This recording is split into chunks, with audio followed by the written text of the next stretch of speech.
Hello সবাইকে।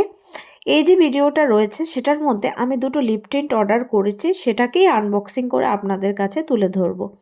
আমি এবার যে লিপ টিন্ট দুটো অর্ডার করেছি সেটা রয়েছে টিপসি বিউটির থেকে। টিপসি বিউটির ব্র্যান্ডটা আমি র্যান্ডামলি যখন ইনস্টাগ্রাম স্ক্রল করছিলাম তখনই আমার চোখে পড়ে, তো ভাবলাম একটা ট্রাই নিয়ে দেখা যাক, তাই টিপসি বিউটির থেকে ডিরেক্টলি আমি এটা পারচেস করে নিলাম লিপ টিন্টগুলোকে। এইবার এই লিপ টিন্টগুলো লাগানোর প্রসেসটা আমি আপনাদেরকে বলে দিচ্ছি। লিপস্টিক লাগিয়ে যে লিপস্টিকটার সাথে যে লিপ টিন্টটার কালারটা যাবে আপনাদের মনে হবে, সেটাকে আপনারা অ্যাজ এ কোটিং হিসাবে লিপস্টিকের উপরে লাগিয়ে নেবেন। অ্যান্ড আমি যে দুটো আনিয়েছি লিপ টিন্ট সেগুলো শেডগুলো আমি আপনাদের নেক্সট ভিডিওতে বলে দেবো, অ্যান্ড আমার রিস্টেও সোয়াচ করে দেখিয়ে দেবো।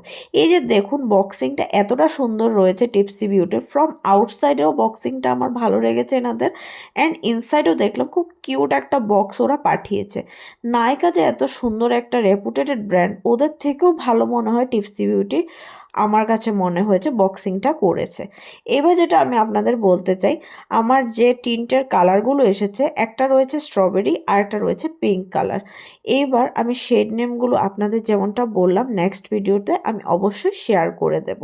এটা কতটা লং লাস্টিং প্রোডাক্টগুলো, কতটা স্মাচ প্রুফ সেটা তো আমিও জানি না, কারণ এটা আমার জন্য ফার্স্ট টাইম ইউজ এই ব্র্যান্ডটা। আমি আপনাদেরকে পুরোটাই রিভিউ দিয়ে বলে দেব, আমি নিজে ইউজ করব, ওটার পুরো কোয়ালিটিটা চেক করব, তারপরে আমি আপনাদের বলে দেব। আমার ভিডিওটা কেমন লাগলো কাইন্ডলি একটু জানাবেন, আর কি কি আমার ইমপ্রুভমেন্ট করতে হবে ভিডিওতে সেটাও জানাবেন।